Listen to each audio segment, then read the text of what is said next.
So I think the overall quality of the Chinese domestic wines is definitely improving. And also we see a more diversity of styles of Chinese wines produced in recent years. Very interesting. So basically, we're talking about a shrinking market overall, but perhaps with some more engaged consumers, more discerning customers. Hello, and welcome to Book Club with the Italian Wine Podcast. I'm your host, Richard Hough, and I'm delighted that you're joining us as we get between the vines with some of the best wine writing out there. So sit back, pour yourself a glass, and enjoy the show with the Italian Wine Podcast. Hello, and welcome to Book Club with the Italian Wine Podcast. This month, our guest is Gus Zhu. Gus is the first Chinese master of wine and has over 10 years of experience as a wine educator. He completed a master's degree in viticulture and enology at UC Davis in California and is now a research and development scientist with the Harv 81 Group, a company specializing in closures, barrels, and labels for the wine industry.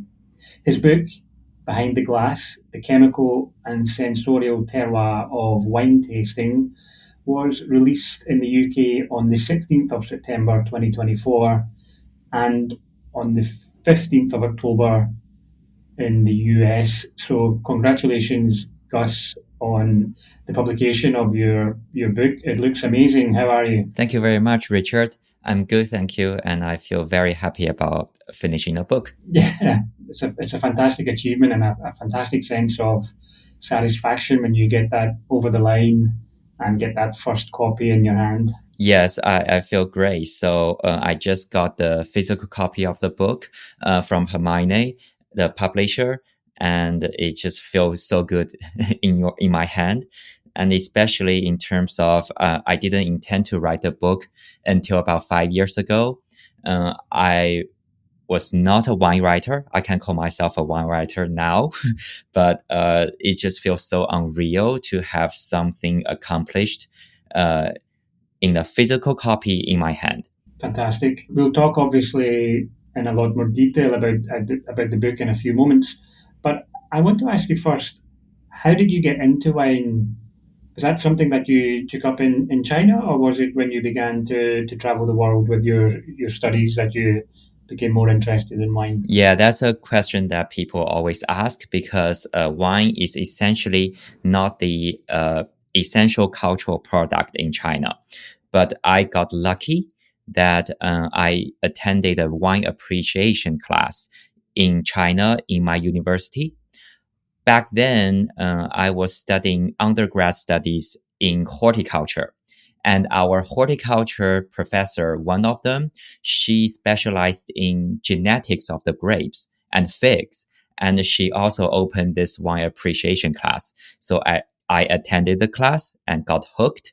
That's how I gradually got into the wine industry. Okay. And what was it about that appreciation class that inspired you? Did you see the science behind the wine immediately, or was it just the taste, the culture? What was it about wine really that captured your attention? I think it's a combination of everything. And that's still what intrigued me about wine is that there are just so many aspects that's related to wine. So you can become so intrigued by the taste itself, or you can be intrigued or inspired by the culture behind it.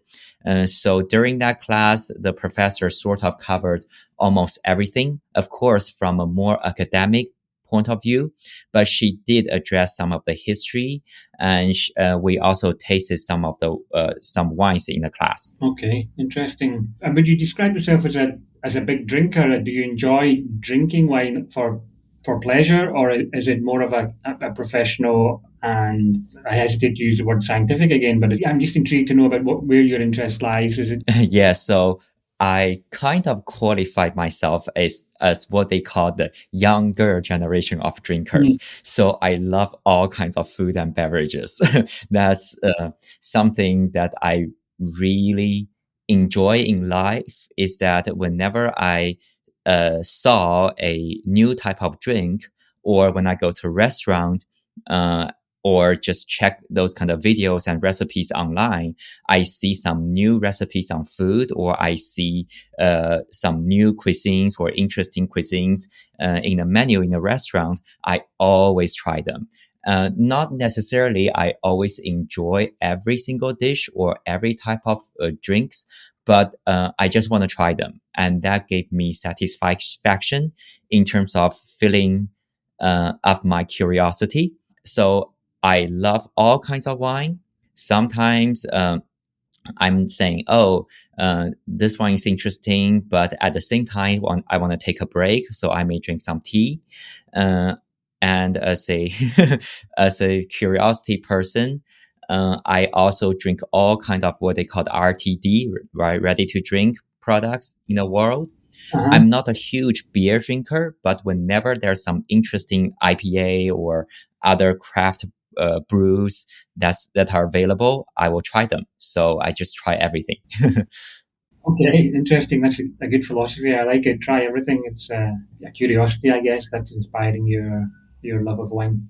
Okay, so fast forward to 2019, and you completed the Master of Wine program at the tender age of just 31, and you became, I believe, the first Chinese Master of Wine. Could you tell us a bit about that process and how it felt to become the first MW in a country with a population of 1.4 billion? Yes, so it's all about how lucky I felt I am, because other than getting inspired by my professor's wine appreciation class, right after graduation, I started to work with Feng Yi Walker MW and Edward Ragg MW.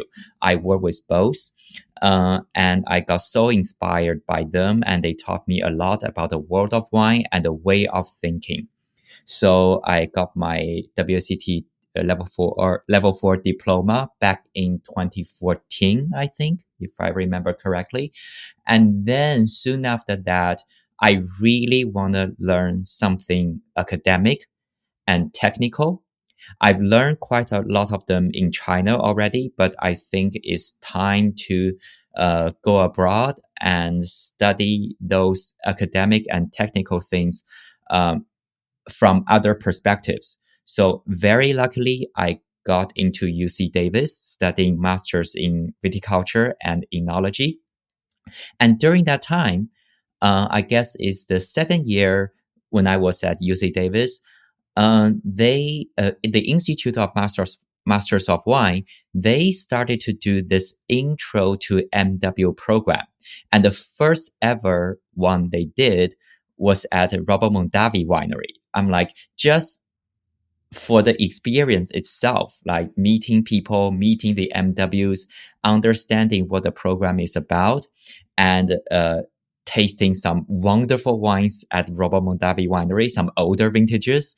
That's amazing experience. So I attended that intro to MW program, and somehow I got in the program because there was an entry exam during the program. So I did the entry exam. I got into the program, and I studied a lot. I tasted a lot. We had one of the strongest tasting group in Napa for preparing the MW exams. Every Sunday in the morning, we did mock exam type of tasting. In the afternoon, we do theme focused tasting. And I just felt really lucky that I studied and worked in different places, China, the US, and also I taught WCT classes. So from an English perspective, I also see more about the world of wine. So I just feel I'm so lucky by having all these opportunities that allowed me to get exposed to the world of wine. Yeah, as well as luck, it's a lot of hard work, I suppose, completing the Master of Wine program. Is it something you would recommend? And what about the aspects of the program that you were less familiar with? Your background is obviously scientific, so how do you cope with the more business and marketing side of the program, for example? Yeah, it's certainly hard work, but not that hard for me in terms of I'm kind of like a shy person. I don't socialize that much, although some people may disagree. But when I study and find out, yes, indeed, wine business or marketing, those kind of perspective, those kind of fields, I was not that familiar with. But you know what? When I study, I talk to anybody, Yeah. despite my kind of antisocial attitude sometimes. But I just talk to anybody. I learn from anybody. I even contact people in Scandinavian countries, learning about their monopoly systems of wine distribution and market. I talk to Canadian people. And of course, I know a bit more about Chinese market and some other interesting developing markets as compared to most of the people in the study program. So guess it's a combination of the opportunities I had and the how to say my personality when I study things, because I'm just not shy of talking to people when I need to talk to people. Okay. In terms of opening doors, what kind of benefits and opportunities does becoming an MD have? How has it made a difference to your life and career? Yeah, so I guess for most MWs, it really opened doors in terms of you see you and meet professionals around the world. That is not only because of the MW qualification that allows you to talk to them, it is also the major advantage of being able to learn from each other, because I guess certain titles and opportunities is more about socializing and you became sort of friends with people. But I think for MWs, even after I became MW and for all the other MWs, we still talk every single topic in the wine world, especially the contemporary issues, very in depth. So even after achieving the title, we learn very analytical and comprehensive information and thoughts from each other. So I guess that really help us not only open the doors, but help us improve further and further. So you mentioned this familiarity or interest with contemporary issues. I want to turn to the Chinese wine market and the current trends in the Chinese wine market. That's obviously a market that you're familiar with given your background. So what do you see at the moment as the current trends facing the Chinese wine market? Yeah, so two things. One is quite obvious that after COVID, the global economy, including the economic situation in China, is not that good. So China did suffer economically in the past 2 years. So the consumption volume definitely went down a lot, and you can see some of the data online. Mm-hmm. So overall, the consumption, the market is kind of shrinking.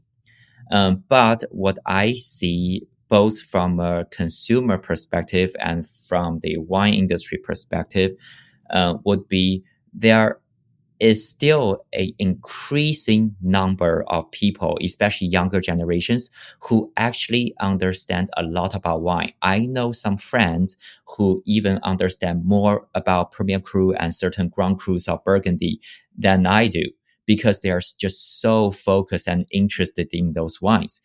Those will always be a tiny, tiny portion of the entire population, but it is still growing. So I think that's very encouraging. The other part is that although the domestic wine production in China, the Chinese wines, they are still struggling with weather challenges, climate challenges, as well as the market is not performing that well. But I see a growing number of younger generation of winemakers and grape growers in China. They are so passionate. They are so dedicated into what they are doing. So I think the overall quality of the Chinese domestic wines is definitely improving. And also we see a more diversity of styles of Chinese wines produced in recent years. Very interesting. So basically, we're talking about a shrinking market overall, but perhaps with some more engaged consumers, more discerning customers. In terms of production in Chinese wines, you mentioned this new generation of producers and this increasing diversity of styles. Do you have a favorite Chinese wine producer or region or style or something that we should be looking out for in particular? Yeah, so because it's a growing area, so there are just so many younger generation of producers that are producing interesting wines. But what really comes up in my mind would be a very unique place where they produce white wines, especially Chardonnays, but it's the type of Chardonnay or some white grape varietal blends that are, I think, is just taste so different from other places. And that area, that region, is a region called Shangri-La in Yunnan province, and but some places is towards the Tibetan border, right? And that is a very unique climate. I don't think we have the time to talk today because I can talk for hours about how unique that region is.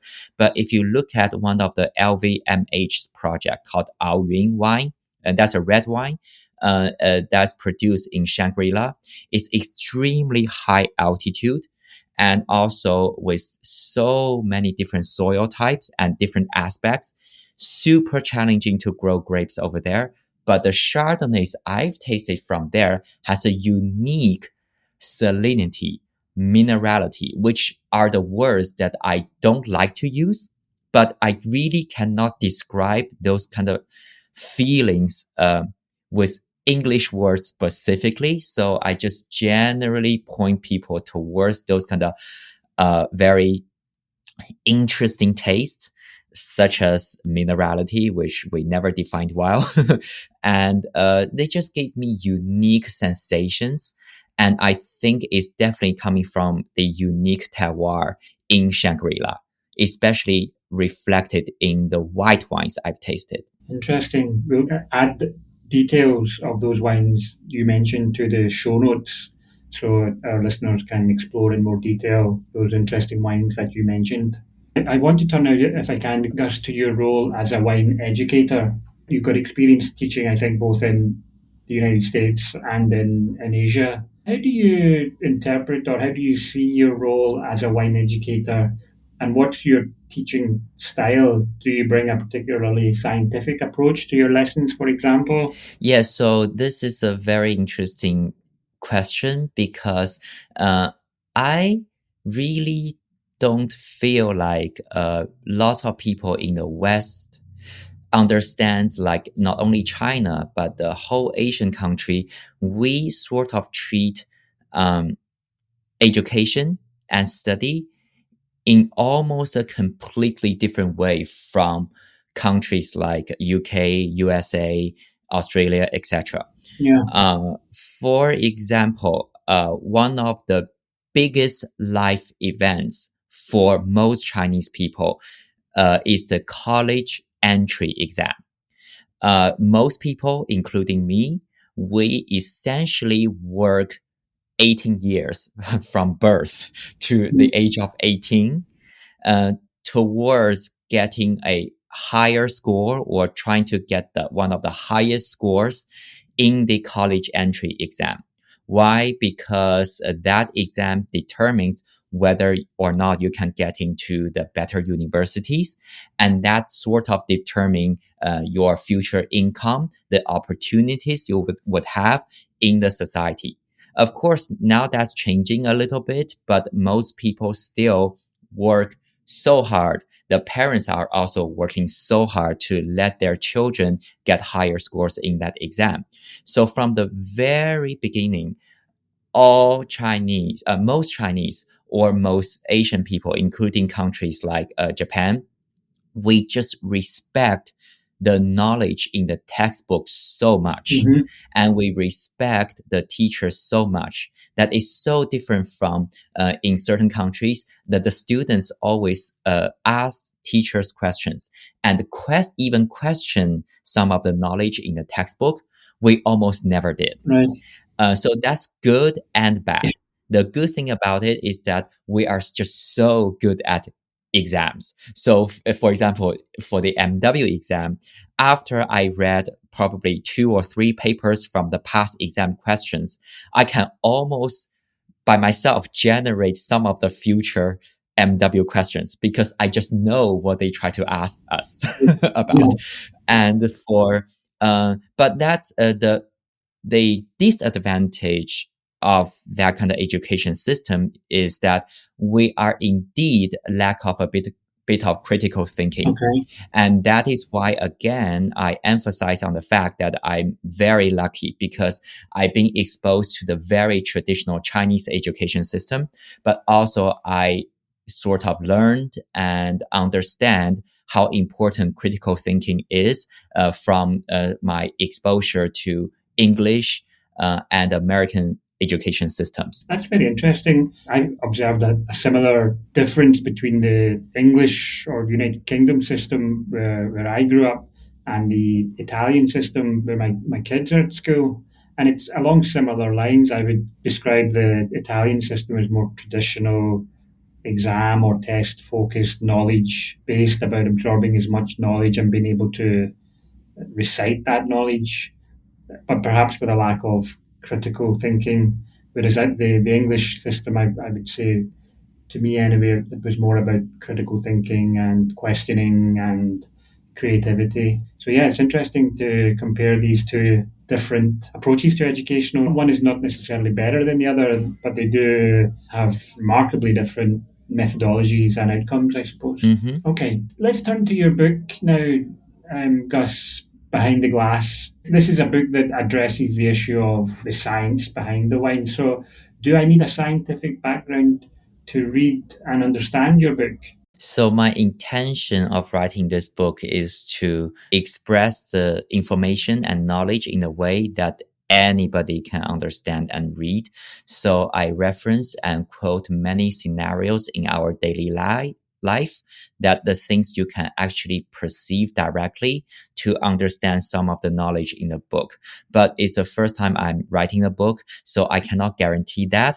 And that is why I'm so looking forward to the feedback from the readers. Yeah, well, I have to say, if you want my feedback, I found it, as a non-scientist, a completely approachable and also extremely interesting read. It was very clear, the layout's very clear, the structure was very clear, the language was very clear. So even for someone like myself with a very limited grasp of science and scientific concepts, I found it extremely readable. I'm so glad. Thank you very much. You're welcome. Now, to help your readers understand the science behind wine tasting, you develop these two concepts of the chemical terroir and the sensorial terroir of wine. Can you explain these concepts to us? Yes. So first of all, they are not something I developed out of the blue. Mm. So for the chemistry side, I've seen quite a lot of books, not only wine, but lots of culinary books now addressing some of the fascinating aspects of the chemical aspects around our life.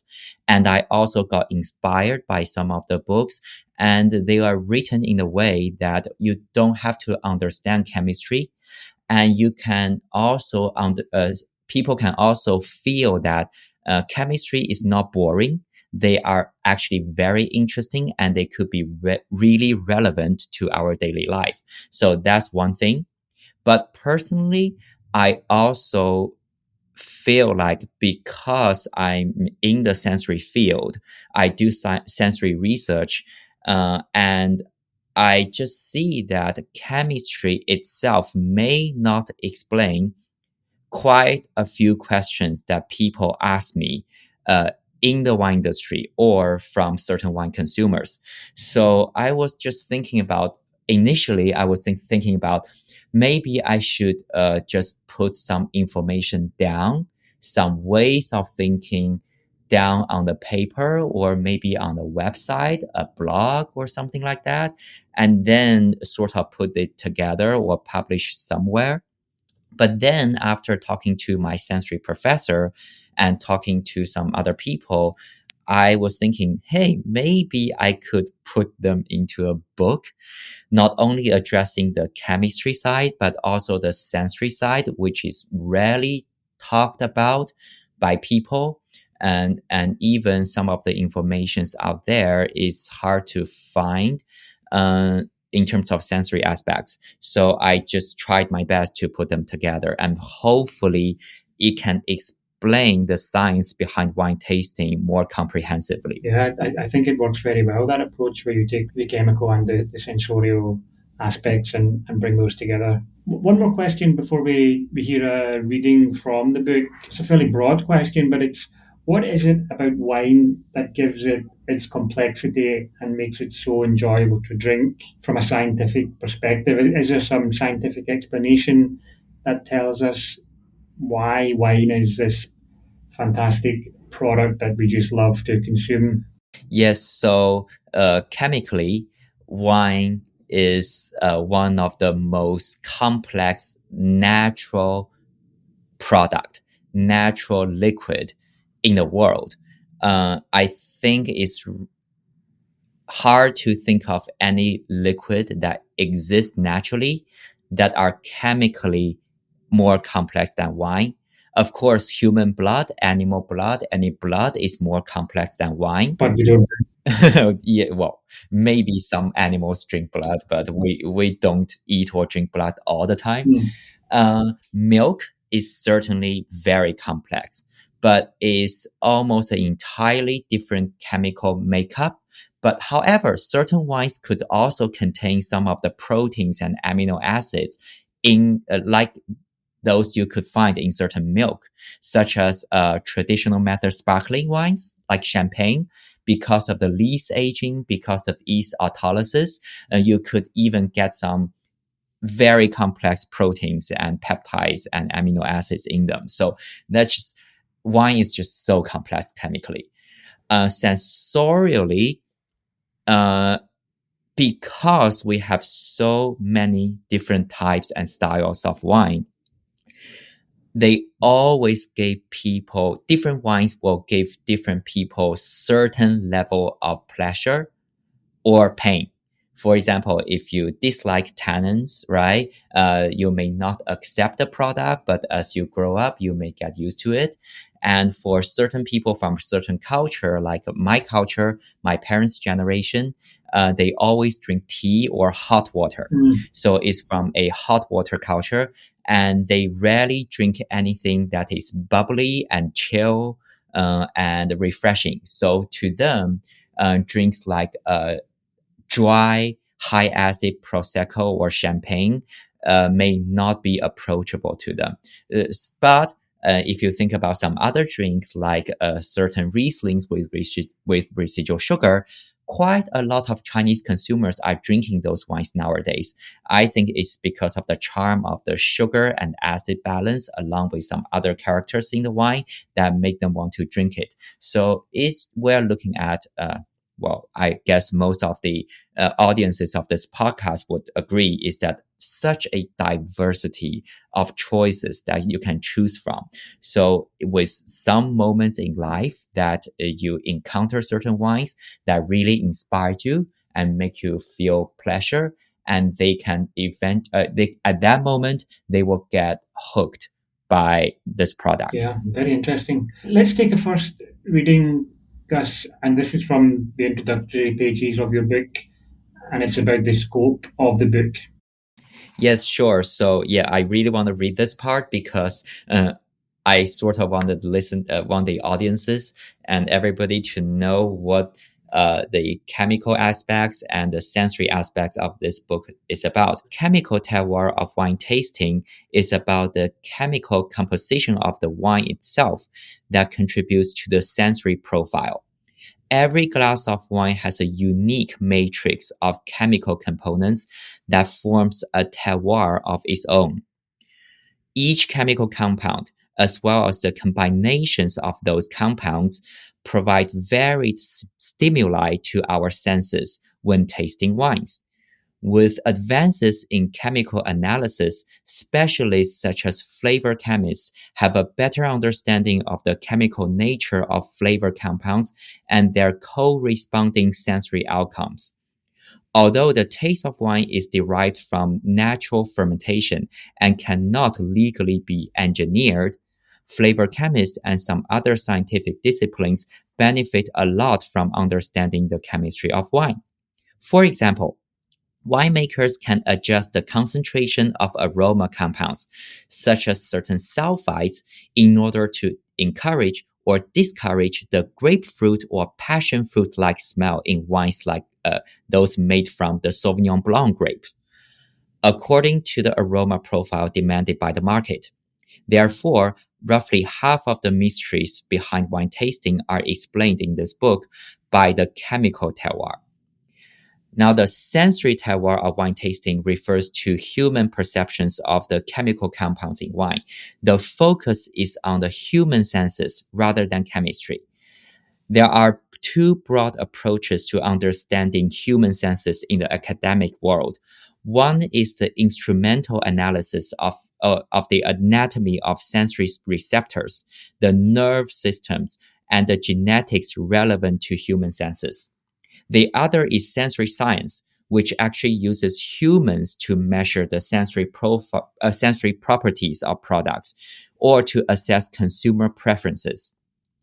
All sensory-related fields are at an early stage of development due to the short history of these scientific disciplines and the rather relevant advancement of the relevant measuring tools.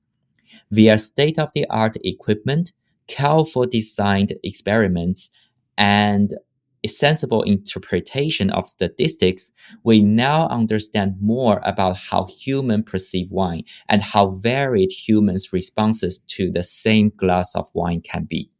Excellent. Thank you, Gus. Thank you. It reminds me, listening to that, one thing that struck me when I was reading your book is just how much we still don't know, or how much the science is still in progress about the human senses. We don't know about the sense of smell, for example, or taste, or how all this works. It's still very much a science that is in the early stages of development. Yes, especially in terms of human senses. Some of the senses, we just take it for granted because, for example, if you see something, you would just think that you saw that color, you saw that shape. But in other people's eyes, they may see it slightly differently or very differently, but we rarely communicate. And in terms of science, in the past, we didn't have many advanced tools for measuring those variabilities and differences. Yeah. So exactly. So one person may see something in a particular shade or a particular color, depending on their age or their cultural background or whatever, but another person may see it completely differently. Exactly. And that obviously is of importance when it comes to wine tasting. Yes. Okay. I prepared some quick fire questions. I thought this might be a fun way just to explore some of the topics that you address in your book. And I know these are often quite complex scientific questions, but let's try and do our best to respond in a word or in a sentence or a couple of sentences if possible. What do you think? Sure, I'm prepared. Good. Okay, let's start then. Question number one. Why is red wine red?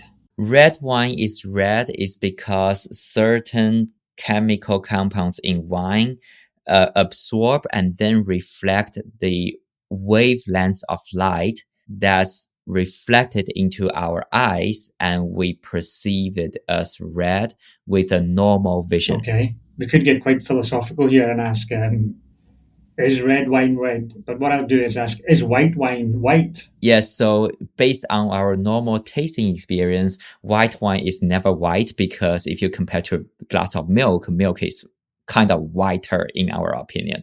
But if you think about science, it's similar. It's all about whether it's white to you or not, or lemon or whatever other color that people in the wine industry talk about, it's all about that a particular wavelength reflected into your eyes, and your brain interpreted a certain color. Okay. Question number 3. Why do some wines change color as they age? Because the chemical compounds will change a little bit, especially those kind of compounds that can reflect and absorb color.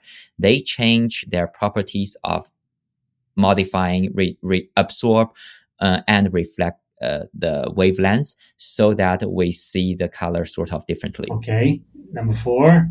What makes a wine cry, or what gives a wine its legs in a glass? Yeah, it's something kind of hard to explain scientifically. And I tried my best to explain in the book, but basically, the alcohol and some other components in wine has certain physical properties that will make those kind of legs or tears after we swirl the glass. So they will sort of stick on the inner wall of your in your glass, and they will slowly drop down to form this kind of very romantic observation. Okay. Question 5. Why do bubbles taste so good? That's interesting question, because certain people in certain culture, they just love drinking sparkling. But as I mentioned before, in certain cultures, people do not care about bubbles. So to them, they may not taste that good. For example, my parents' generation, they only treat hot still water as good. So they may not enjoy bubbles that much. Okay. Where does the umami taste in some wines come from? And why is that a taste that we enjoy so much? So they are mainly coming from protein-related compounds, such as amino acids, those kind of things. And in our culinary culture, we usually add salt to season those kind of proteins. But if you just braise a piece of meat like steak or pork just without adding any salt, you will taste more of those kind of what we call the savory or umami flavors. And in certain wines, like I mentioned in champagne, they have some lees aging, and those lees aging will release some amino acids, protein related compounds that will make us taste that umami savory particular taste, which is kind of interesting because it's just so important as a human taste. But we usually do not realize that we are attracted to that particular taste. Yeah. Let's take one more question. Where does the minerality taste in some wines come from? As I probably also mentioned, first of all, minerality is not a specific term, and it could be different sensations to different people from different type of drinks and food. So if you get down to specific things, I listed some of them in my book. But if you just talk about it in general, when I use it, whenever I feel something that I cannot explain well, especially in English terms, I call them minerality as a lazy approach to describe them. Okay. Let's do one more because this can lead us into our second reading. And this is the question about specific aromas in a grape or wine. Where do they come from? So, for example, if I drink a glass of Valpolicella, am I actually tasting cherries and blackberries when I drink that, or is my mind simply playing tricks on me? Yes, so most of the fruit and some other things, like even the green part of a plant, or even some roots, right, or some tree bark, they all have aromas and flavors. And certain aroma and flavor compounds, they can be found in wine. So it just happens that certain wine after fermentation, the combination of certain compounds would be kind of similar to what you might perceive in other fruits and plants. So there is no cherry or tomato in Valpolicella wine, but there are certain aroma compounds that could be similar to those you can find in cherries. Yeah, interesting. And I guess it comes back also, I suppose, to your cultural background. And some people bring different flavor and aroma points of reference with them, depending on where they grew up. Yes, and on that point, I really encourage people. Also, in my book, it's just the smell and the taste of food and the natures around us. I encourage people to pay attention, because the more attention you pay in your daily life towards those kind of smells and tastes, the more colorful your life experience will be. And I also believe that your intelligence level would increase if you pay attention to more of them, because it's another type of sense that would stimulate your emotions, your intelligence. Okay. Those questions really just a bit of fun and slightly unfair, I think, to ask you to respond to them in such a short, brief way. But they're the kind of questions I think that your book does address and does tackle in a more in-depth and comprehensive way. So if they are of interest to our listeners, then I would certainly recommend Gus's book. Let's take a second reading now, Gus. And this one I think focuses on smell. Yeah, which is a very important sense, and it is the type of human sense that's not well studied for the longest time, and we just started to understand it. Okay, for the sense of smell, I really want to read this part about the two ways of smelling that I found most people are not aware of. And it is indeed quite complex, especially is kind of counterintuitive to what people experience in life in certain cases. So I'm going to read this part. So, two ways of smelling. Smell is probably the only sense that has two pathways. When we sniff an object, our nose senses that object from the outside, from the aromas it is giving off. When we put that item in our mouth, our sense of smell can also detect what is in our mouth due to the aromas making their way from the palate and into the nasal passages located behind the roof of the mouth. Although everyone will have experienced some loss of so-called taste when having a cold, most people are not aware of the fact that the inability to taste food during sickness is related to the blockage of pathways of smelling. When we consume food and drink, what we often perceive as so-called tastes are in fact aromas from the palate that reach our olfactory receptors through the nasal passages.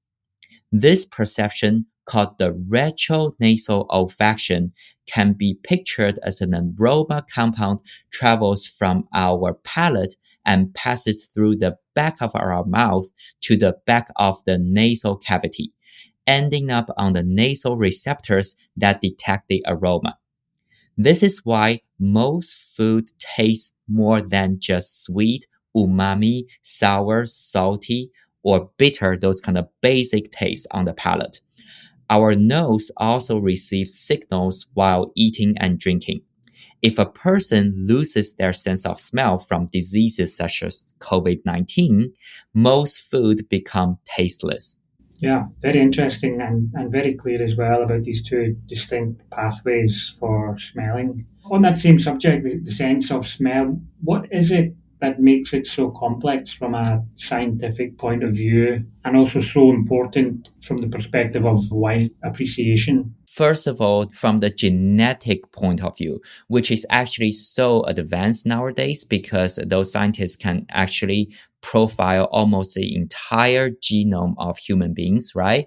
But the problem is that when they get into certain genes that's responsible for certain functions in our body, especially especially the sense of smell, they found out that not only there are so many genes, and those genes are so varied among each individual, among all the people in the world. It's just so varied. That's the first thing. We're just so different in terms of the genetic makeup of our sense of smell. Hmm. The other thing is that they found out that even if we have, let's say, for certain sense of smell, we have certain genomes, certain genes that are responsible for certain type of smell, although those areas are still not well studied, right?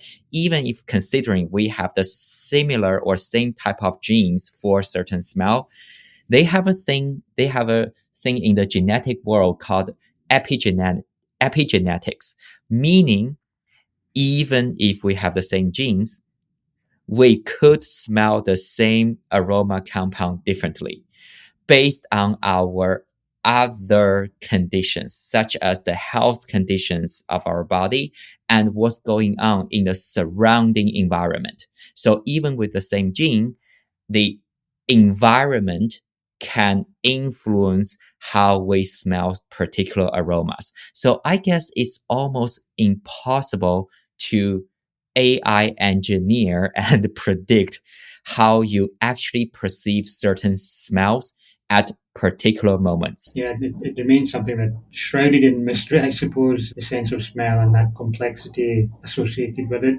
One of the theories that your book debunks is this tongue map theory. Can you talk us through that theory first and then explain where it went wrong? Yes, so the tongue map was a misinterpreted type of information that's wrong from the beginning.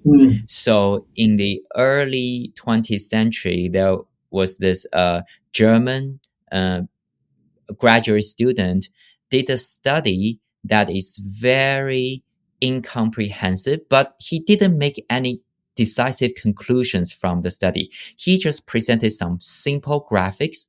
There's not even a tongue map. There's some information on, hey, these people, when he studied this and that, it perceives certain sense of sourness and sweetness for certain parts of on the palate, and he didn't make any precise and clear interpretations on those kind of data.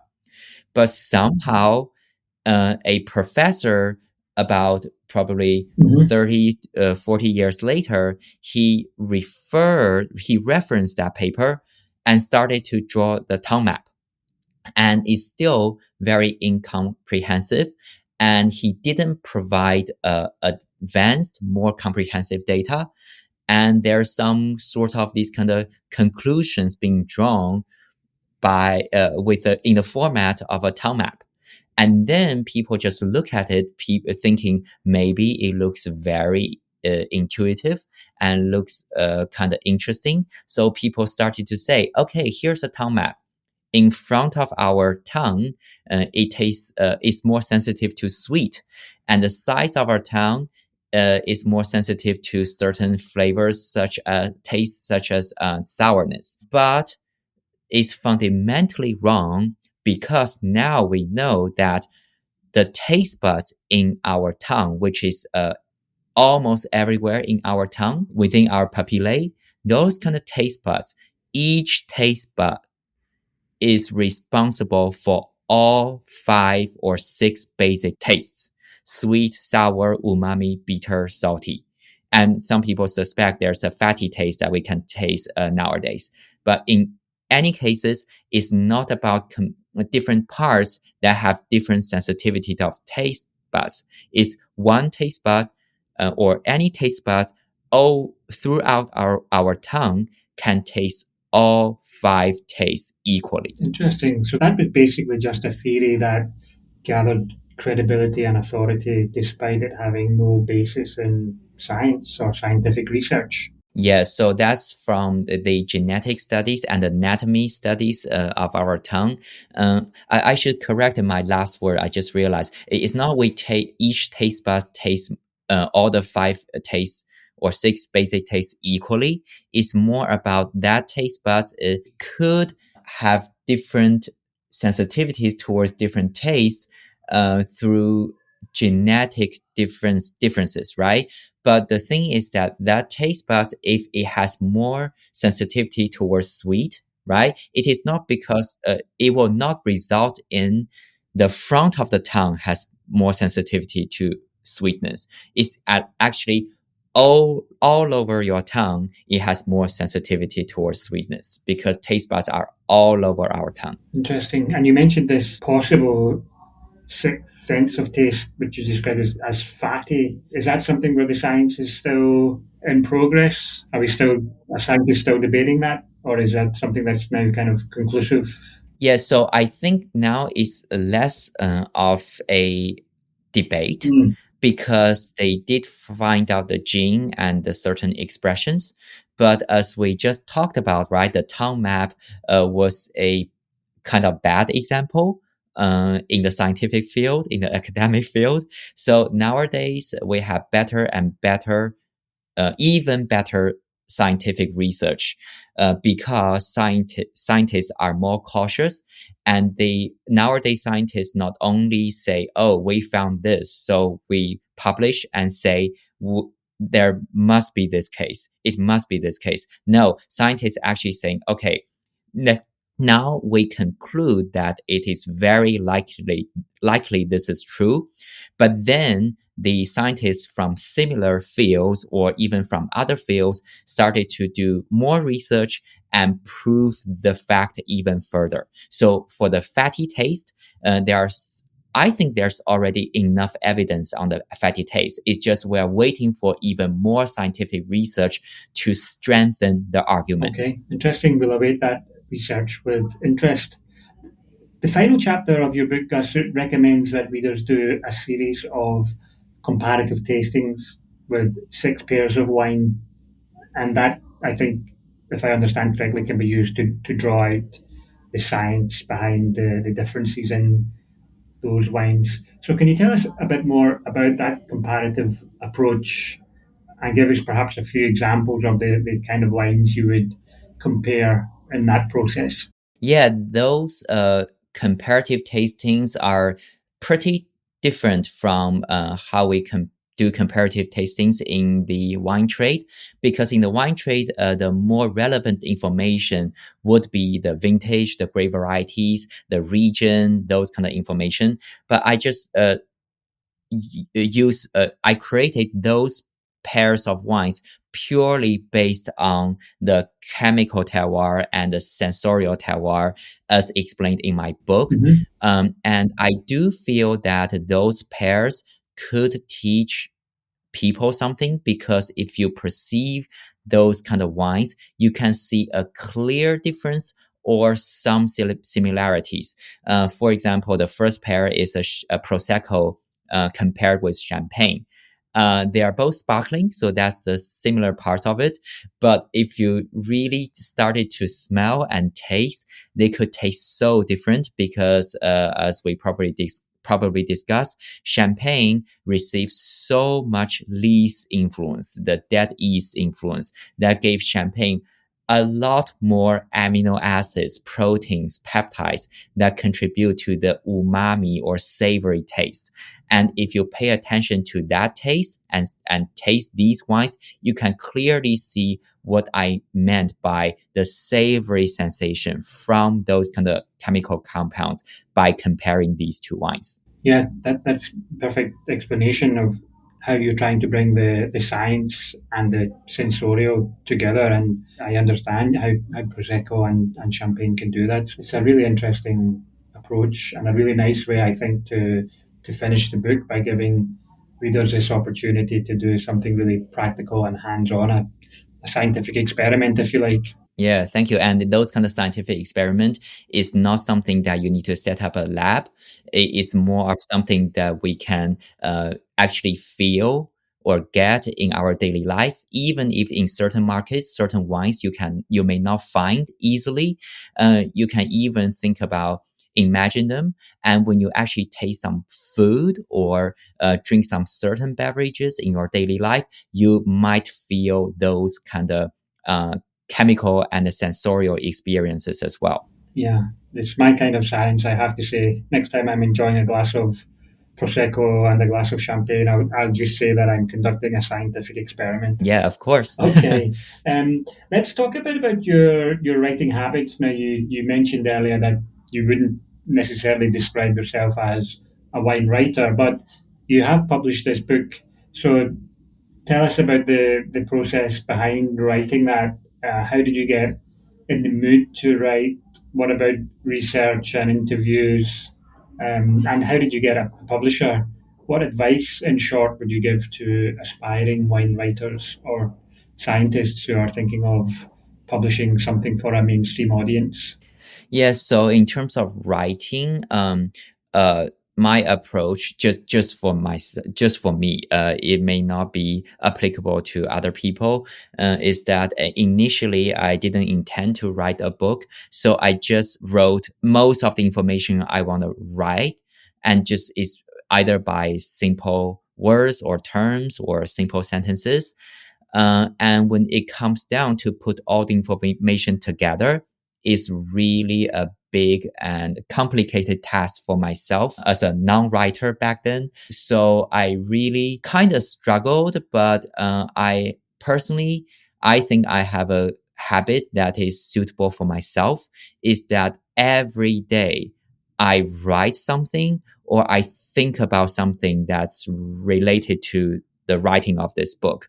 So even if it's just 5 minutes or 10 minutes of thinking and writing, I wrote something or I thought of how I would structure certain part of the book in certain ways. So just everyday work. So some days I could write and think for 2, 3 hours or even longer. But sometimes I just think about it, and every day I think about it. Every day I kind of almost every day I wrote something. So that really made the whole writing process more of an enjoyment rather than a burden. And how difficult was it writing in a second language? Did you write first in Chinese and then translate? So I wrote in English first, and I am working with the Academy du Vin Library on the Chinese version to be published in China as well. I wrote the English first and then translated to Chinese, simply because lots of the information in my book, they are referenced from scientific journals. So, as we know, like almost all the scientific journals are in English. So I read those kind of journals first and then integrating those information and express in my way in the book.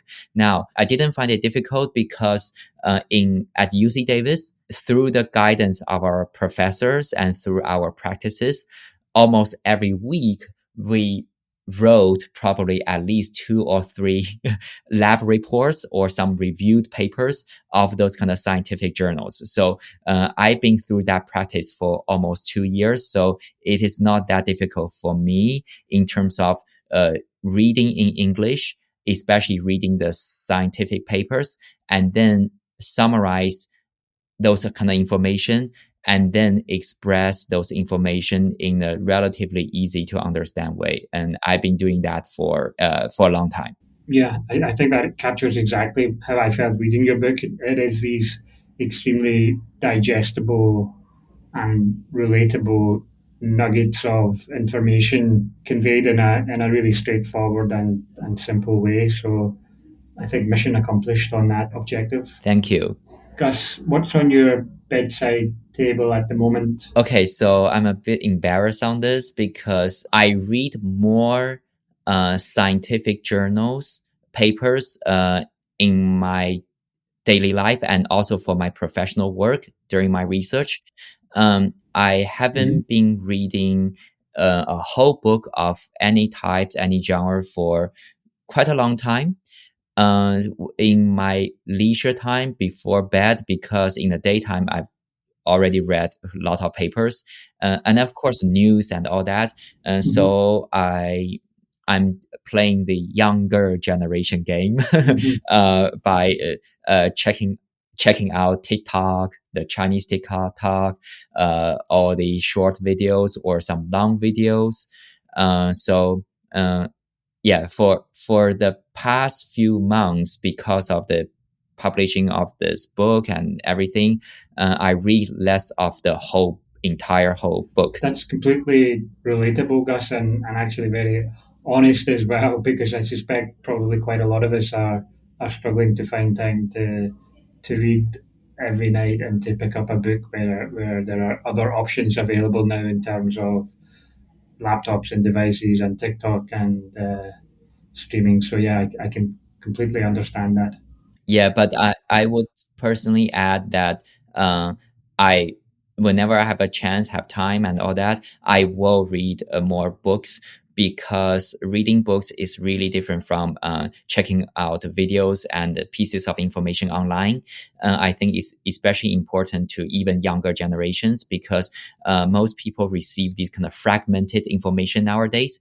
But reading a book will help you frame the structure of thinking to integrate the information and knowledge better nowadays.